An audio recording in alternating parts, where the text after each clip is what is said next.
اس سے پہلے سورہ بقرہ کی مختلف آیات کا خلاصہ پیش کیا گیا۔ ابھی اپنے سامنے جو آیت کریمہ ہے اس کے نزول کے دو الگ الگ واقعات ہیں جن کو اللہ تعالیٰ نے ایک آیت کریمہ کے اندر جمع فرما دیا۔ شروعات کی آیت کریمہ کا جو حصہ ہے اس حصے کا نزول کچھ اس طرح ہوا کہ دو صحابی، ایک کا نام حضرت معاذ ابن جبل رضی اللہ تعالیٰ عنہ ہے اور دوسرا نام حضرت ثعلبہ ابن غنم رضی اللہ تعالیٰ عنہ کا ہے۔ یہ دونوں صحابی حضور صلی اللہ علیہ وسلم کی بارگاہ میں آئے اور آنے کے بعد عرض کیا اللہ کے نبی صلی اللہ علیہ وسلم،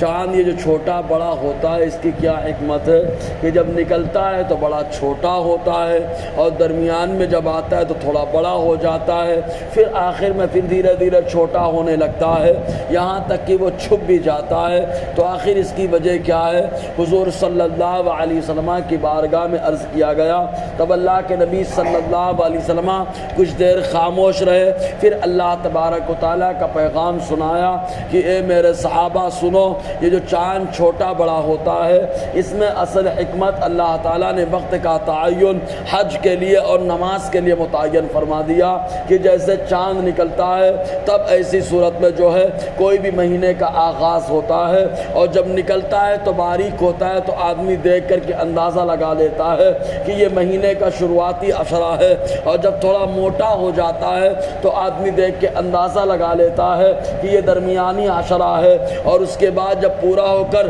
کم ہونے لگتا ہے تو اندازہ لگا لیتا ہے آدمی کہ یہ آخری عشرہ چل رہا ہے۔ اور سارا دار و مدار اسلام میں تاریخ کا جو ہے چاند کے اوپر ہے۔ چاند دیکھ کر کے رمضان کا روزہ، چاند دیکھ کر کے تراویح کا آغاز، چاند دیکھ کر کے حج کے ایام کا تشخص، اور اسی طریقے سے چاند دیکھ کر نماز عید و بقرعید کا تعین، چاند دیکھ کر ہی سارا معاملہ ہوتا ہے۔ چاند کی 27 تاریخ آئے تب حکم لگے شب قدر کا، چاند کی شب بارات 15ویں آئے شعبان کی تو حکم لگے۔ تو چاند کے اعتبار سے اللہ تبارک و تعالیٰ نے تاریخ کا تعین فرمایا۔ رب فرماتا ہے یسألونک عن الہلہ،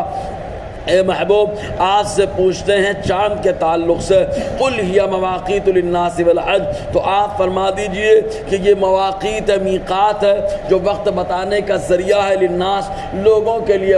والحج اور حج کے لیے بھی وقت بتانے کا ذریعہ ہے۔ تو اللہ تعالیٰ نے چاند کی کمی بیشی کے ذریعے جو ہے دن اور تاریخ کا تعین فرما دیا۔ اب اس کے بعد جو دوسرا حصہ آ رہا ہے اس دوسرے حصے کا نزول کچھ اس طریقے سے ہوا کہ دو قبیلے جن کا نام قبیلہ بنو ثقیف تھا جو طائف کے علاقے میں آباد تھا، اور ایک قبیلہ بنو خزاعہ تھا، یہ لوگ حج کا احرام باندھتے تو جو اصل دروازہ ہوتا اس سے باہر جاتے اور باہر آ بھی سکتے تھے، لیکن ان کے علاوہ جو لوگ حج کا احرام باندھ کر اگر گھر سے نکل جاتے تو وہ لوگ اگر مین دروازے سے آتے، اصل دروازے سے گھر کے اندر دوبارہ کسی کام سے واپس آتے تو اس کو منحوس تصور کیا جاتا تھا، اور جو بھی آتا اسے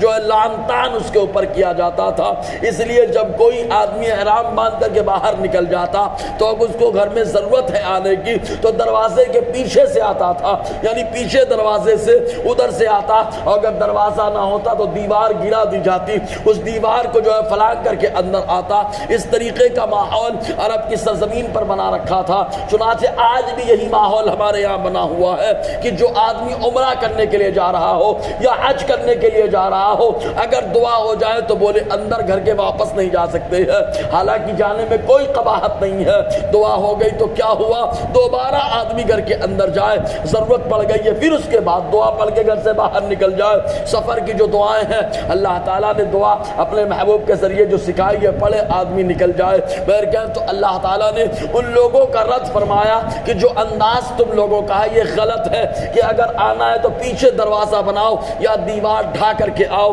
رب فرماتا ہے وَلَيْسَ الْبِرُّ بِأَن تَأْتُوا الْبُيُوتَ مِنْ ظُهُورِهَا، رب فرماتا ہے نیکی یہ نہیں ہے کہ تم گھروں میں آؤ پیچھے کے دروازے سے، وَلَكِنَّ الْبِرَّ مَنِ اتَّقَىٰ، لیکن نیکی ہے کہ آدمی متقی پرہیزگار بن جائے۔ متقی کیا؟ اللہ سے ڈرنے والا، اللہ کے لیے کام کرنے والا۔ وَأْتُوا الْبُيُوتَ مِنْ أَبْوَابِهَا، اگر گھر میں دوبارہ آنا ہے تو دروازے سے آ جائے، کوئی قباحت نہیں ہے۔ اب یہی آیت کریمہ وہ سوچ کا رد بھی کرتی ہے جو کہتی ہے سوچ یہ ذہن دے کہ دعا ہو گئی ہے، اب آدمی جو ہے سفر میں جا رہا ہے دوبارہ گھر کے اندر نہیں آ سکتا۔ بلا شبہ اللہ فرماتا ہے وَأْتُوا الْبُيُوتَ مِنْ أَبْوَابِهَا، وہ چاہے تو گھر کے اندر آ جائے من ابوابها، گھر کے دروازے سے۔ وَاتَّقُوا اللَّهَ، اور اللہ سے ڈرتے رہو، لَعَلَّكُمْ تُفْلِحُونَ، شاید تم کامیابی کو پہنچ جاؤ۔ اور اللہ سے ڈرنے والا ہمیشہ کامیابی کو پہنچتا ہے اگرچہ آزمائشیں ہوتی رہتی ہے۔ اللہ تعالی ہم سب کو فیضان قرآن